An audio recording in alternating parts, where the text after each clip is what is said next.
Bienvenue. Aujourd'hui, on se plonge dans une série de textes assez particuliers qui nous offrent une perspective théologique bien spécifique sur Jésus-Christ, sa nature, sa mission. Tout à fait. Ces écrits proviennent clairement d'une réflexion doctrinale chrétienne précise. Et notre but ici, c'est quoi? C'est d'essayer de comprendre ensemble la logique interne de ces idées. Oui, de décortiquer un peu les concepts clés tels qu'ils sont présentés dans ces sources. Exactement. Alors, ce qui ressort d'emblée, ce sont plusieurs grands thèmes. Évidemment, la nature divine de Jésus, son rôle de Messie aussi. Bien sûr. Et puis, il y a cette place centrale, vraiment multiforme, donnée à la croix. C'est frappant. Oui, on y reviendra. On va y revenir, oui. La question du jugement divin est aussi très présente. Et puis, une vision assez détaillée de la manière dont Dieu interagit avec sa création. D'accord. Donc, notre démarche, ici, ce n'est pas de juger, ni de comparer, mais vraiment de saisir le fil conducteur, de voir comment les pièces s'emboîtent, selon ses écrits, bien sûr. Très clair. Alors, commençons par le commencement. L'identité de Jésus dans ces textes. Qui est-il au fond? Les écrits sont assez directs là-dessus. Oui, Il est présenté comme la deuxième personne de la Trinité, le Créateur lui-même, qui existe avant le temps, avant l'espace. préexistant à tout. Voilà, il y a une référence à Jean qui souligne l'importance de le connaître. Mais ce qui frappe peut-être d'emblée, c'est cette idée tirée de Philippiens. Oui, celle où il se serait vidé. Exactement. Volontairement vidé, renonçant à sa gloire divine pour prendre une forme créée, une forme humaine. Ça interpelle ça, non? Pourquoi? Pourquoi un tel acte? Et c'est là, gestionnement, que ça devient fascinant selon cette perspective. L'idée, ce n'est pas juste une simple visite divine sur Terre, si on veut. Non. Le texte insiste, cet acte, le créateur qui devient créature, c'était une nécessité. Une nécessité. Pourquoi faire? Eh bien, pour pouvoir, selon les règles établies par Dieu lui-même, visiblement, hériter légitimement de toute la création, hériter du trône, et même de ce nom spécifique, Jésus. Qui signifie? Dieu sauve. Voilà. Et cet héritage, cette acquisition de droits, elle se fait, d'après ces textes, de manière décisive, culminante, à travers l'épreuve de la croix. Ah, donc ce n'est pas automatique, juste parce qu'il est Dieu. Non, justement, c'est ça qui est intéressant. C'est acquis par l'obéissance jusqu'à la mort. Donc ce vidage, ce n'est pas juste de l'humilité, c'est une étape clé pour pouvoir revendiquer quelque chose. C'est exactement ce que la source suggère. C'est un abaissement volontaire qui, en fait, conditionne son exaltation et son héritage futur. D'accord. Et ça se lie directement à son rôle de Messie, le Christ, loin. Et ce rôle est triple, c'est ça? Oui, triple. Prophète, parce qu'il révèle la vérité sur Dieu et sur le péché. Prêtre, car son sacrifice sur la croix est vu comme l'expiation parfaite. Pour ceux qui se repentent, Voilà, pour ceux qui acceptent ce sacrifice. Et enfin, roi, car c'est lui qui va exercer le jugement final sur tous. récompensant les uns, condamnant les autres. C'est ça. Et ces trois fonctions, elles convergent et elles trouvent leur point d'accomplissement, toujours selon ses écrits, dans l'événement de la croix. D'accord. Donc la croix, c'est bien plus qu'un symbole ou une fin tragique. C'est le pivot. On y revient sans cesse. Absolument. Vous avez mentionné que c'est lié à la victoire sur la mort via la résurrection. Mais allons un peu plus loin dans les multiples significations que ces textes lui donnent.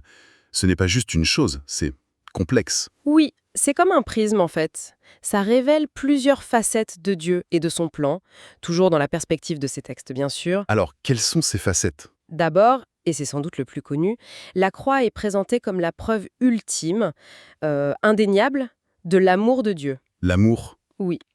Et l'idée forte ici, c'est que ce n'est pas quelqu'un d'autre qui paie, c'est Dieu lui-même, dans la personne du Fils, qui subit le coup extrême du péché. Pour montrer cet amour. Oui, le but affiché, c'est que les créatures, en voyant ça, apprennent à aimer Dieu en retour.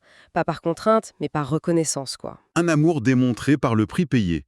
C'est une image puissante. Et ensuite, quoi d'autre? Ensuite, et ça c'est peut-être plus surprenant pour certains, la croix sert à établir le poids, la gravité absolue des commandements divins. Ah oui? Comment ça? Mais le raisonnement c'est, si le prix pour acheter la transgression est si incroyablement élevé, la mort de Dieu fait homme, alors personne ne peut plus jamais voir les commandements comme de simples suggestions. Comme des options. Voilà, leur violation a un coût infini, et c'est le sacrifice lui-même qui le démontre. Ça renforce cette idée d'une loi divine qui n'est pas négociable. Ça donne une vision assez, oui, inflexible de la loi, même à travers un acte d'amour. Comment ils articulent ça? C'est là qu'intervient la troisième signification. La croix comme démonstration de la justice parfaite et inflexible de Dieu. La justice. Oui. Le péché, dans cette optique, ce n'est pas juste une erreur, c'est une offense contre la nature même de Dieu. Ça exige une réparation, une conséquence. D'accord. Et la source insiste pour que cette justice soit satisfaite sans compromis. Même le Fils bien-aimé, quand il prend sur lui le péché du monde, n'est pas exempté de la conséquence ultime, la mort. Donc, même lui doit payer le prix. C'est ça. Et ça établit, selon le texte, que le jugement final, le fameux lac de feu, est une conséquence logique, inévitable pour le péché qui n'est pas couvert par cette expiation. La justice doit être vue comme totalement satisfaite. Amour, poids des commandements, justice, c'est déjà dense. Il y a encore d'autres aspects? Oui, 2 autres points majeurs, toujours selon ses écrits. Quatrièmement, la croix est vue comme le moment où la vraie nature du mal, de la rébellion, est pleinement révélée. Révélé, c'est-à-dire? L'argument, c'est que le péché, poussé à son extrême logique, et la rébellion de Satan contre Dieu, ça aboutit à quoi? À la tentative de tuer Dieu lui-même quand il se rend vulnérable en devenant humain. Ah oui, le rejet ultime. Voilà, cet acte ultime de rejet, de violence contre le Créateur, manifesterait la noirceur absolue du péché et justifierait, aux yeux de toute la création, la nécessité de l'éradiquer complètement. Une sorte de démonstration cosmique pour prouver que le mal doit disparaître. Et le dernier point. Qui nous ramène à l'héritage. Exactement. Et c'est crucial pour comprendre la suite sur le jugement. Cinquièmement, la croix est présentée comme l'acte par lequel Jésus hérite officiellement, légalement, de toute autorité et du droit de juger l'univers. Il hérite, ce n'est pas un pouvoir qu'il prend. Non, c'est ça la nuance importante ici. Ce n'est pas un pouvoir qu'il prend de force. C'est un droit qui lui est conféré par le Père. En récompense. Oui, en récompense de son obéissance parfaite jusqu'à la mort sur la croix. Les textes citent Jean et Philippiens pour appuyer ça. C'est parce qu'il s'est humilié et a obéi que Dieu l'a souverainement élevé et lui a donné le nom et l'autorité qui va avec, au-dessus de tout nom. Donc la croix devient un acte presque juridique à l'échelle cosmique. C'est un peu ça, oui. Une validation de son droit à régner et à juger. Cette idée d'hériter de l'autorité par l'obéissance jusqu'à la mort, c'est vraiment un angle spécifique. Et ça m'amène direct à les questions du jugement. Jean dit clairement, le Père ne juge personne, mais il a remis tout jugement au Fils. Pourquoi ce transfert, selon la logique de ces textes? Oui, pourquoi le Fils? Il mentionne que c'est afin que tous honorent le Fils comme ils honorent le Père. C'est un point absolument central dans cette théologie. Le jugement est exercé par le Fils, oui, et il se base, comme le rappelle un psaume cité, sur la justice et les commandements divins. D'accord. Mais pour expliquer pourquoi le Fils est légitime pour juger, les textes introduisent ce concept clé. Jésus comme le dernier Adam, Le dernier Adam. par opposition au premier. Exactement. C'est une comparaison directe. Le premier Adam explique ses écrits, il avait reçu une autorité, mais elle était déléguée, conditionnelle, sur une partie de la création seulement. Éden, la terre. Et il l'a perdu. Il l'a perdue par sa désobéissance, par le péché, une autorité perdue. Et Jésus alors? Jésus, par son obéissance parfaite qui culmine sur la croix, il ne fait pas que récupérer cette autorité déléguée. Selon ses textes, il hérite de quelque chose de bien plus fondamental, la propriété même de toute la création. Ah, la propriété. Pas juste la gérance. Non, la pleine possession. Du temps, de l'espace, du monde invisible Hadès, le séjour des morts avant le jugement, et même de la mort elle-même. Il devient le propriétaire légitime de tout ce qui existe. La nuance entre autorité déléguée et propriété, elle est énorme là. Quelles sont les implications de cette propriété? L'implication majeure, d'après cette interprétation, c'est que cette propriété absolue lui donne un droit total, inaliénable, de juger tout ce qui lui appartient. C'est-à-dire tout. Logique. Et plus encore, le droit de disposer de sa propriété comme il l'entend, ce qui inclut le droit final de détruire les éléments corrompus ou rebelles, spécifiquement la mort et Hadès, en les jetant dans le lac de feu. Et ceux qui le rejettent? Par extension, ceux qui persistent à rejeter son autorité légitimement acquise, comme dans la parabole des mines, nous ne voulons pas que celui-ci règne sur nous, partagent logiquement le sort de ces entités rebelles. Son jugement découle de son statut de propriétaire, acquis par la croix. Ce n'est pas présenté comme arbitraire. D'accord. C'est une construction logique très, très serrée. Mais alors, ça soulève une question. Si Dieu est tout-puissant, comme ces textes l'affirment aussi, Oui. capable de créer ou d'anéantir par sa parole, pourquoi toute cette complexité? Pourquoi la croix, l'héritage, la démonstration? Pourquoi ne pas juste imposer sa volonté par la force? Et puis voilà. C'est un paradoxe apparent, oui. Et les textes semblent l'adresser directement. La réponse qu'il propose est assez profonde théologiquement. Dieu choisirait de ne pas gouverner principalement par la force, mais par l'amour. Dans un but précis. Oui, dans un but très précis. Perfectionner le libre arbitre de ces créatures intelligentes, anges et humains. Perfectionner le libre arbitre. L'idée sous-jacente, c'est que la force, ça peut obtenir une soumission extérieure, une obéissance de façade, mais ça ne change pas le cœur. Ça n'élimine pas la possibilité même du péché, qui est vu comme lié à la liberté de choix donnée au départ. La force contraint, elle ne convertit pas la volonté profonde. C'est ça. Exactement. Donc, pour obtenir une obéissance réelle, volontaire, il faut autre chose que la puissance brute. Et comment perfectionner le libre arbitre? Concrètement, dans cette vision. C'est là que la croix revient.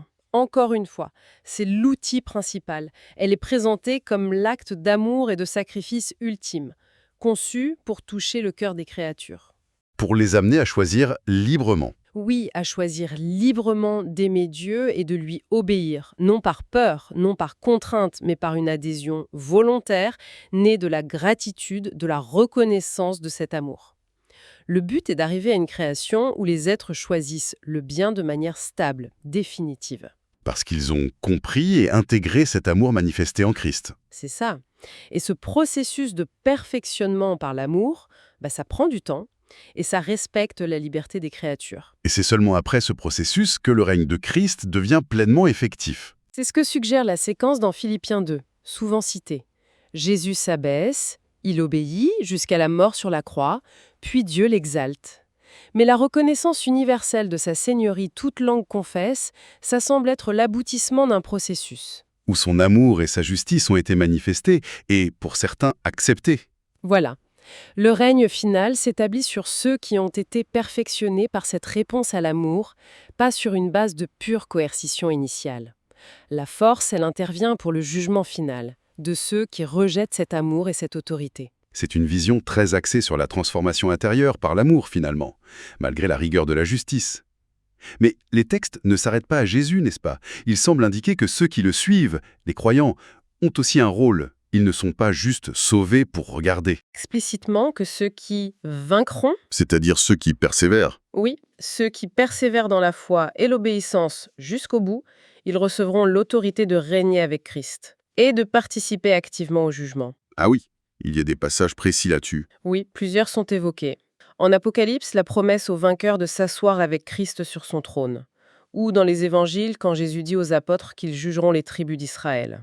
Participer au jugement, régner avec lui, c'est une application assez forte. Sur quoi ça se base, cette autorité partagée, selon les sources? Le fondement, c'est leur union intime avec Christ. Ils sont décrits comme son corps, et plus spécifiquement comme des temples où habite l'Esprit Saint. D'accord. Alors selon ces textes, l'Esprit Saint porte lui-même le nom de Jésus, et donc son autorité. En étant habités par l'Esprit, unis à Christ, les croyants partagent en quelque sorte son statut. Et donc son autorité royale et judiciaire. Ils deviennent co-héritiers. C'est l'idée. Et il y avait aussi une image tirée de l'Ancien Testament, vous mentionniez. Oui, une interprétation de la cérémonie du jour des expiations dans le Lévitique. Vous savez, avec les deux boucs. Un sacrifié et l'autre envoyé au désert. Exactement, le bouc pour Azazel. Les péchés sont confessés sur lui, puis il est emmené au désert par un homme désigné. Et dans cette lecture, Le bouc pour Azazel représente Satan. Et l'homme qui l'emmène, c'est Jésus qui, par sa victoire, lie Satan et le précipite dans l'abîme, comme décrit en Apocalypse. et les croyants là-dedans. Les croyants fidèles, en suivant Christ, en vivant selon son esprit, sont vus comme ceux qui, d'une certaine manière, préparent cette voie. Ils assistent à ce jugement sur le mal. Ils y participent, Comment? en confirmant par leur vie, par leur témoignage, la justice des actes de Dieu et de Christ. Leur rôle est donc présenté comme actif, essentiel dans l'établissement final du royaume. Fascinant.